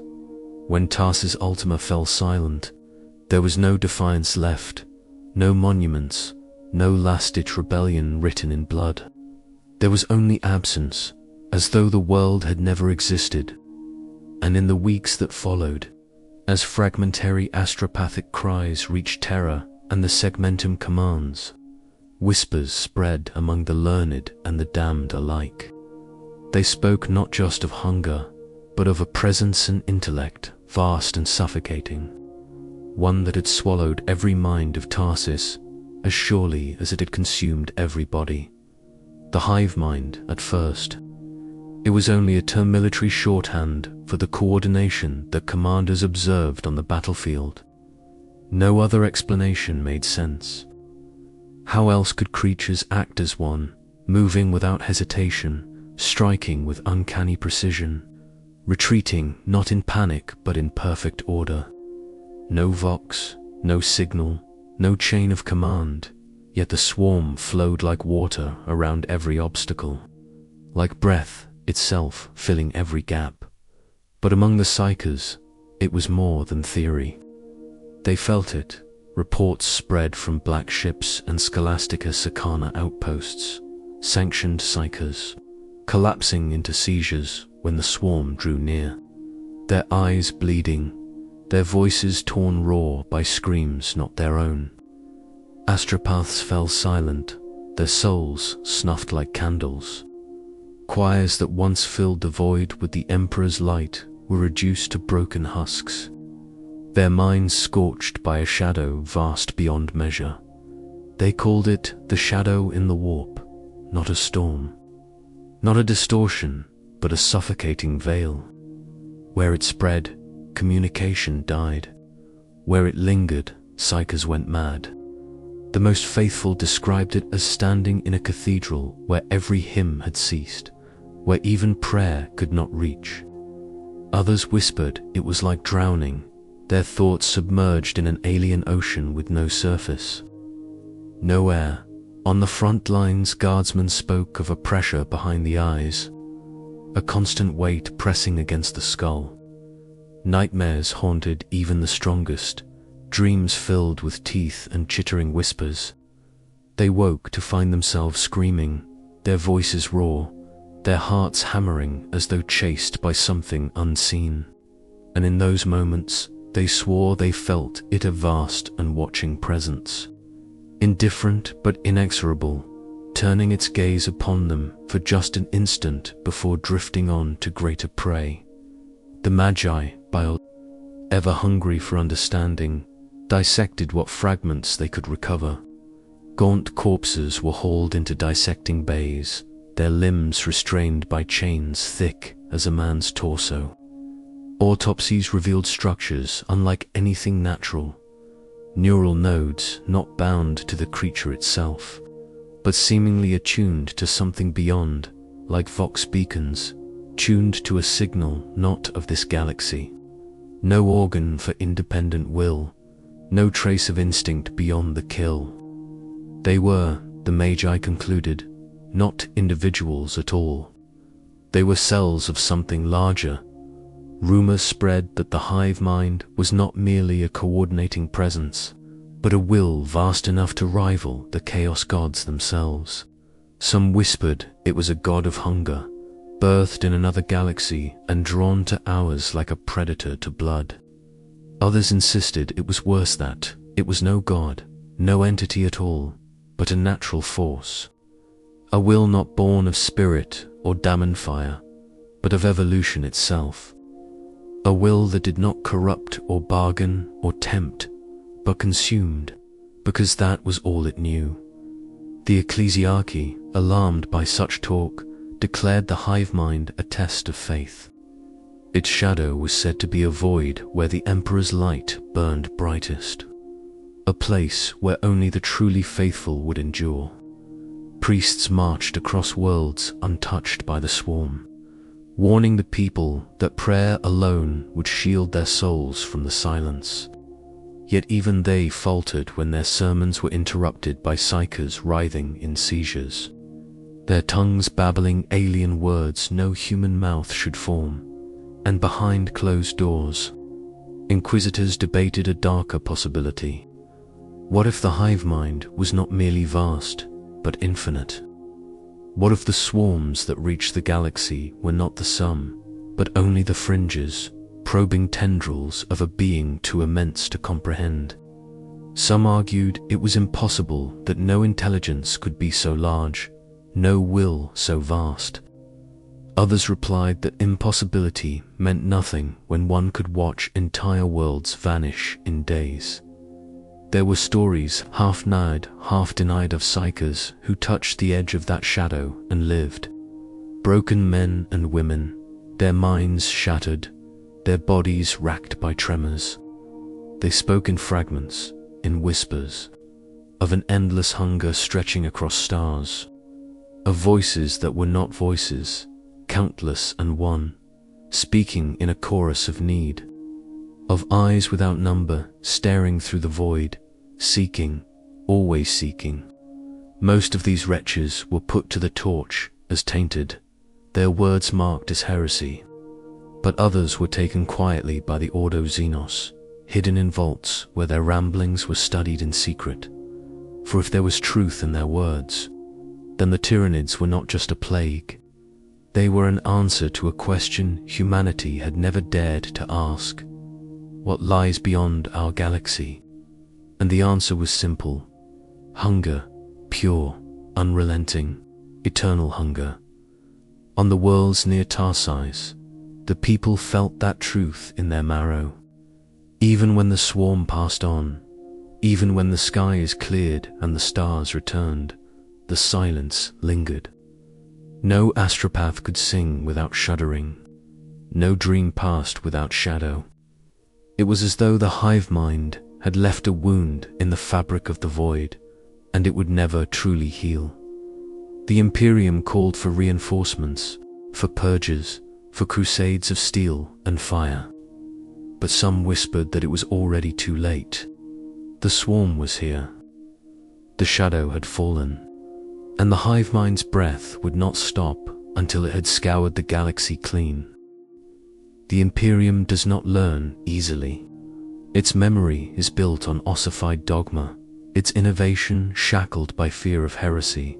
Yet the Tyranids left it no choice. The swarms that struck Tarsis Ultima, that darkened countless lesser systems before and after, forced the High Lords, the Ordos, the Mechanicus, and even the Ecclesiarchy into grim reflection. Against orcs, one could raise crusades. Against heretics, one could burn worlds and call it purity. Against demons, one could wield faith and wards. But against the hive mind, what weapon could suffice? The first attempts were desperate improvisations. Magi biologists scoured battlefields for corpses, dragging them back into sanctified labs, their halls stinking of promethium and ichor.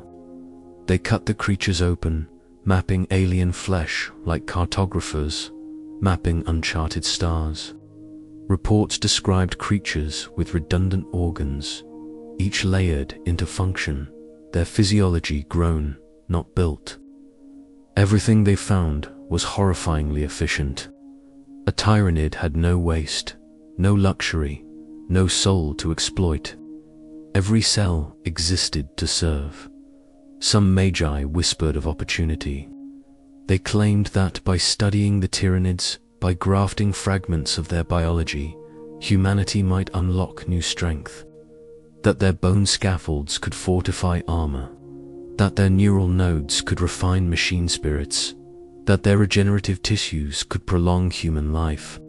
They dreamed of a fusion between flesh and steel that could rival even the creations of the dark age of technology. For such whispers, many were burned.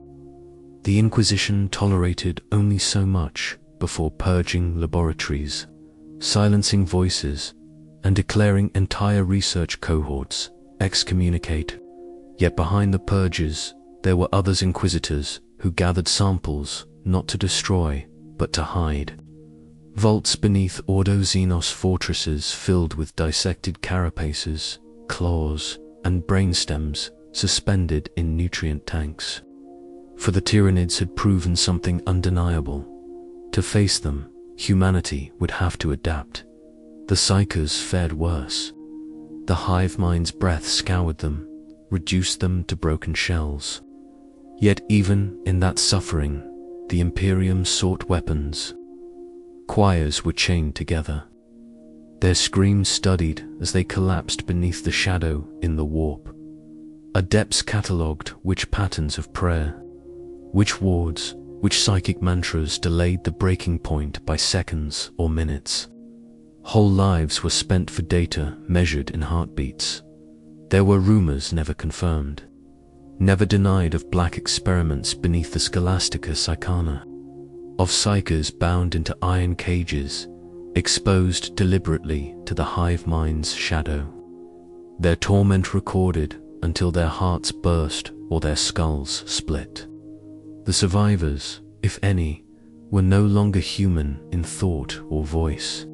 Some babbled ceaselessly in alien tongues. Others sat silent, their eyes vacant, their souls somewhere far beyond. All of them were destroyed. Unofficially, the Ordo kept a few. The Guard, for their part, learned their lessons in blood. Manuals were rewritten, doctrines revised. Do not fight Tyranids in the open plains. Their swarms will envelop you. Do not waste ammunition on the small ones if the larger bioforms live. The gaunts will rise again and again. Strike at the synapse creatures, the warriors, the nodes that tether the swarms will. Cut the cord, and the lesser beasts falter. Not victory, never victory, but survival, for another day. Another world. Commissars bled these lessons into the ranks with iron and bolt pistol. Guardsmen were drilled not only to fire, but to die in order. Retreat was punished not with death in cowardice, but with reassignment to suicide charges meant to buy seconds. The Imperium understood at last that against the swarm, survival was measured not in victories, but in delays. Each day a world stood was another day for refugees to flee, for reinforcements to arrive, for prayers to reach terror. The ecclesiarchy waged its war not on the battlefield, but in the hearts of the faithful. Priests thundered that the Tyranids were no different from demons, that their shadow was merely a veil through which the Emperor tested his children. They urged the faithful to see themselves as his chosen wheat, winnowed by the scythe of alien hunger. Some sermons gave courage, kindling men and women to stand when they might otherwise have fled. Others sparked madness, entire congregations throwing themselves into the swarm with hymns on their lips. Convinced martyrdom would earn the Emperor's gaze. The Adeptus, Astartes, those few chapters who had faced the swarm and lived spoke with bitter clarity. The Ultramarines, bloodied at Macragge, warned that even their fortress world had only survived by a miracle of fortification and sacrifice. The Death Watch hunted fragments of the swarms wherever they could, not to destroy, but to learn. And the more they learned, the clearer it became. There was no single solution, no weapon, no stratagem that could end the Tyranids. For every fleet destroyed, another appeared. For every bioform slain, the hive mind spawned new breeds, stronger, faster, more cunning. It learned as surely as humanity did, faster, perhaps, and without the burden of bureaucracy or doubt. Where the Imperium was fractured by dogma and distrust, the swarm was united, a single will. The thought gnawed at inquisitors in their sleepless nights. What chance did humanity have against something that never forgot, never fractured, never rested? Still, they tried. The Ordo Xenos began to weave contingency plans, secret programs designed to slow the swarm's advance. There were whispers of virus bombs, of cyclonic torpedoes readied for agri-worlds, deemed indefensible. Better to deny the swarm its feast than let it grow fat on Imperial flesh. Entire star systems were marked for sacrificial destruction, their governors not yet told that their fate was already sealed. The Mechanicus, its quiet forges, built weapons once forbidden. Hellfire rounds laced with alien enzymes. Acid shells designed to sear through carapace. Biocorrosive warheads that carried the Tyranids' own hungers turned against them. Some worked, for a time. Most failed, for the swarm adapted, and the cycle began again. And still, beneath it all, psychers whispered. They spoke of the shadow growing thicker, of voices bleeding through the veil, of a sense that the hive mind was not merely pressing into this galaxy, but awakening as it did. That with each world consumed, it became more aware, more focused. That perhaps it had not noticed humanity at first. That perhaps we were beneath its gaze until now. It was a thought too dangerous to voice aloud. But in the black archives of the Inquisition, it was written in blood and sealed with wards. We are not fighting a beast. We are fighting its hunger. And hunger cannot be killed. Only starved for a time. Yet even in their despair, the Imperium clung to its rituals, its cruelties, its faith. For what else could it do? To look into the hive mind's breath too long was to invite madness. And so humanity did what it has always done when faced with the impossible. It endured. And in that endurance, it prayed the Emperor might yet provide a weapon, a miracle, or at least the strength to die on its feet rather than be swallowed screaming into silence. The final harvest had already stripped the world of its body. Yet the Tyranids, insatiable and eternal, reached further. They were not content with flesh and stone, with oceans boiled and skies torn apart. Something deeper remained, something less tangible but no less vital. The warp shadow lingered above the husk, and through it, the hive mind pressed downward like a predator pressing its snout against a burrow, listening for the faintest tremor of life. The psychers who had hidden in caverns and catacombs were the first to feel it. Their senses, already frayed by weeks of hunger and terror, now became raw wounds.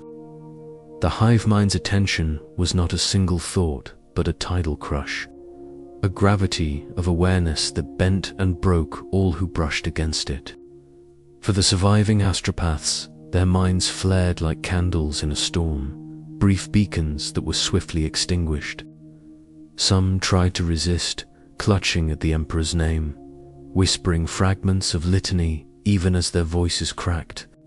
But faith, while unyielding, could not shield them from the pull of the great devourer. Those who endured the first wave of psychic pressure endured something worse. The echo. The hive mind did not merely consume. It reflected. Every scream sent into the warp was magnified and hurled back.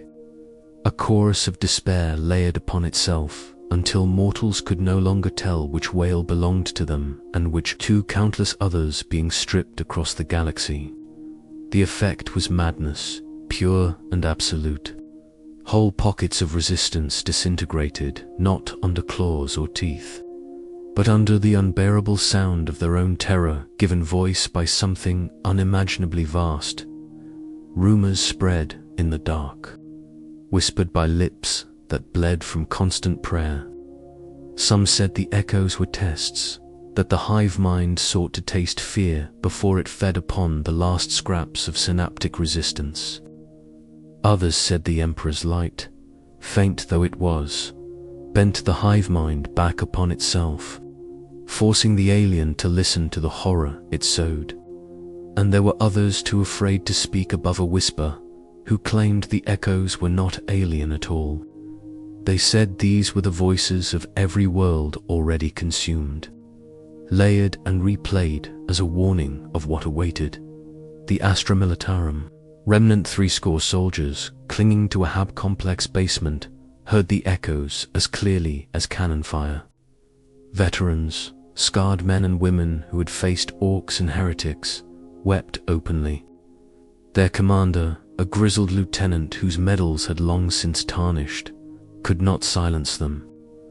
He had survived battles where comrades were cut in half by chain axes, where the sky itself rained fire, and yet nothing compared to the helplessness of hearing the universe scream inside his head.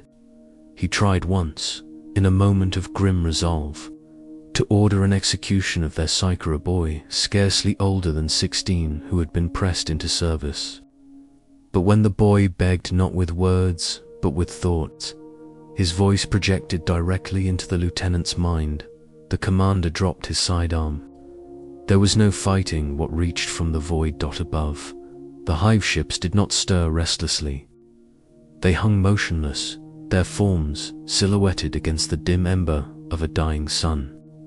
They seemed patient, impossibly patient, as if knowing that what they sought would unravel on its own. There was no rush, for the flesh was already theirs. What remained was merely the echo of identity, of memory, of hope, and so the world existed in suspension, balanced between silence and screaming. The ground no longer quaked with the charge of gaunts or the thunder of tanks. Instead, the war had narrowed into a battle of presence. Every breath taken underground, every thought whispered to the warp, was weighed and measured against the inexorable hunger pressing down from above. Survivors began to feel less like people and more like offerings, left on an altar they did not build, waiting for something to decide whether their prayers or their madness would be consumed first. The crescendo began slowly, like the distant toll of a bell that no one had struck. The air itself seemed to vibrate, each molecule thrumming with a rhythm that was not sound but thought. Survivors huddled deeper in their holes, pressing hands over ears though nothing entered through them. The hive mind was no longer content to press against the edges of consciousness.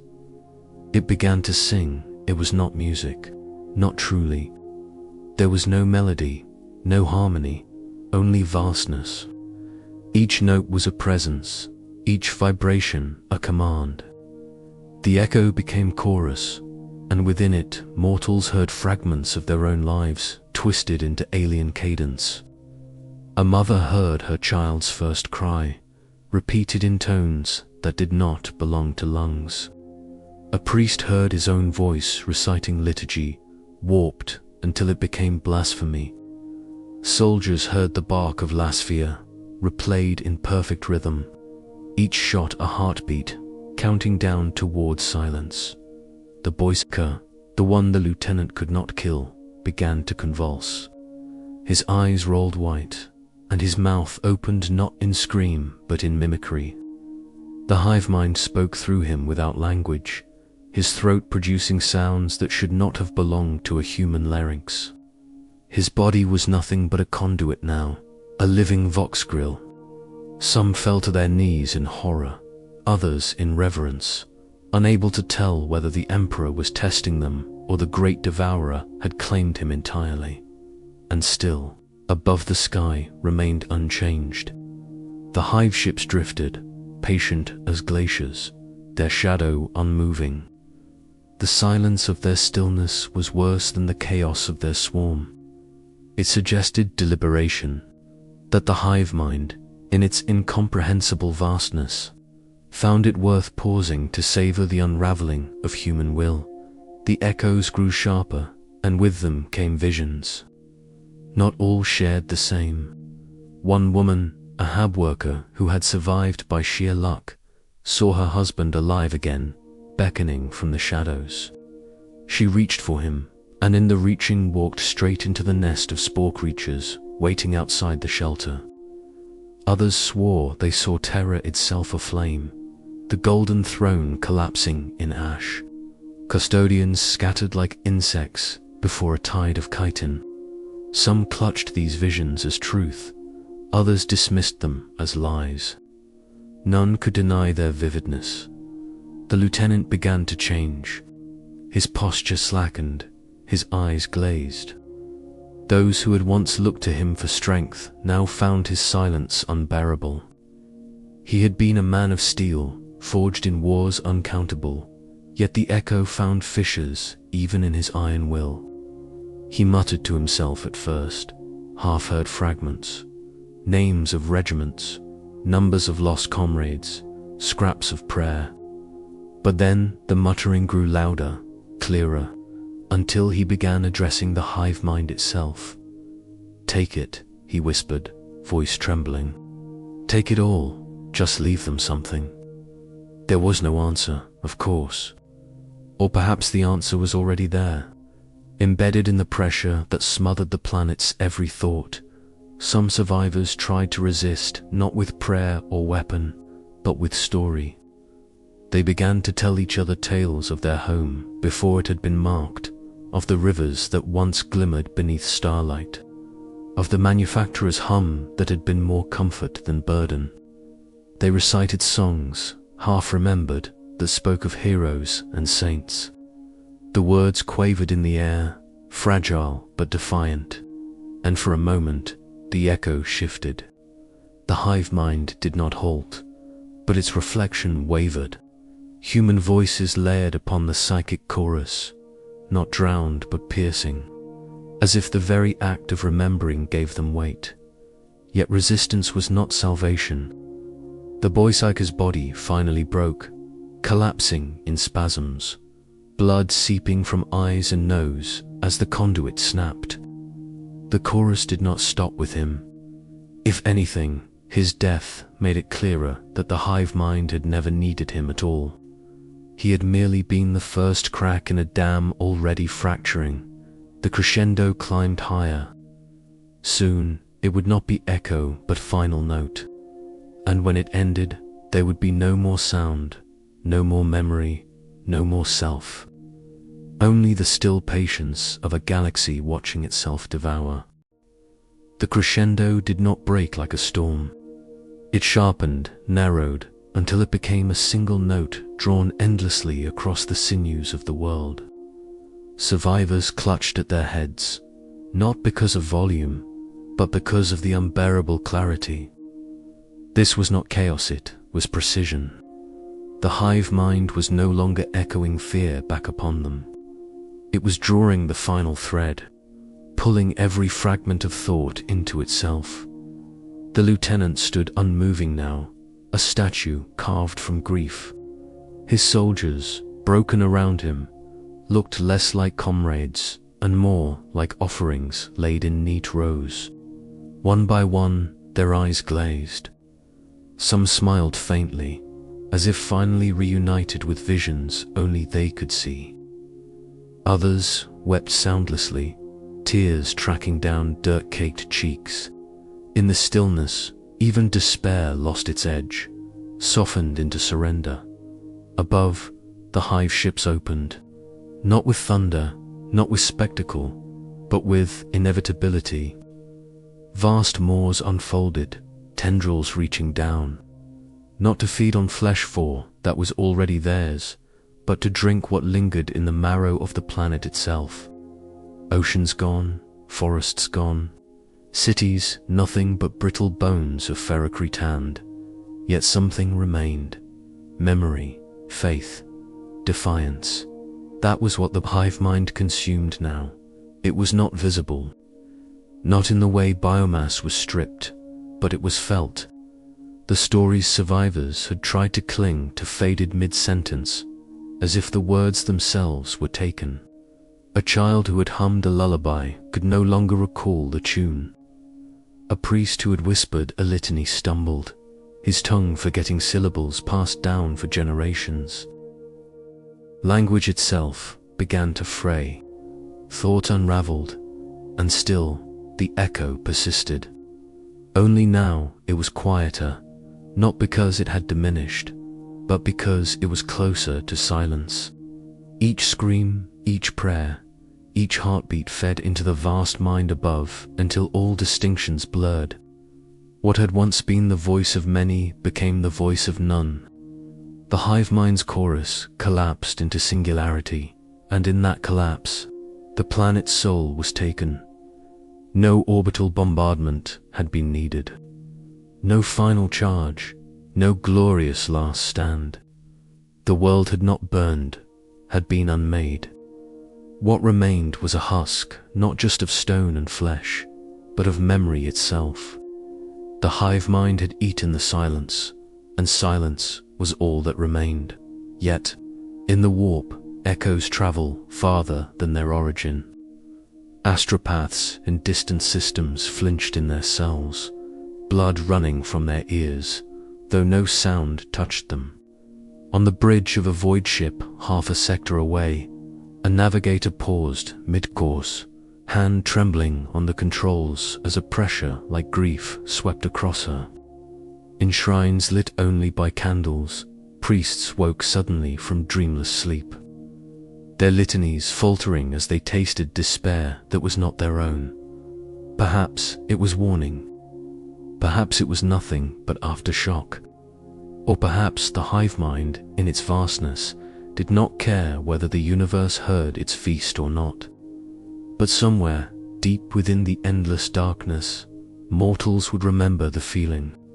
Not the detail of the world consumed those had been devoured, but the weight, the pressure, the certainty that something immense had passed near. And in that memory, faint though it was, a question lingered. If silence could scream, then what else might echo across eternity? The hive fleet drifted on, patient, endless, the husk of the devoured world shrinking in the distance. Another system waited, another signal had already drawn them onward. And behind them lay not ruin, not death, but absence. The kind of absence that made those who heard it wonder whether they had ever existed at all. In the end, what remains of a world devoured by Tyranids is not ruin, not rubble, not even death. Those are tangible things, and tangibility has weight, has memory. The great devourer does not leave weight behind. It leaves absence, a hollow in the fabric of existence, as though the planet never bore life at all. The silence that follows is worse than fire. A battlefield at least tells its story through scars, through shattered walls and scorched stone. But the Tyranids strip even the story. Cities dissolve into dust, oceans into vapor, voices into nothing. Not even the echoes survive, for they, too, are eaten. Absorbed into that endless hunger that does not pause, does not reflect, does not even hate. Hatred requires recognition. The Tyranids do not recognize. They erase, and yet, paradoxically, the silence carries, not through stone or air, but through memory, through fear. Across the galaxy, people whisper of worlds that vanish, of names erased from records, of families whose lineage ends without grave or song. These whispers are fragile, half-remembered, yet they spread. And in that spreading, the silence takes shape again, wearing the mask of rumor, of liturgy, of dread. Perhaps that is the only resistance mortals can claim, that the very act of remembering loss, of speaking it aloud, denies the void its complete dominion. Perhaps each prayer, however faltering, is a defiance. Not a weapon, not a shield, but a wound the devourer cannot wholly heal. Still, the question remains, unanswered and unanswerable when the great devourer has passed? Does the universe diminish, or does it only echo louder in what is left behind? For in Warhammer 40,000, silence itself is never empty. It is the sound of the next world waiting to be consumed.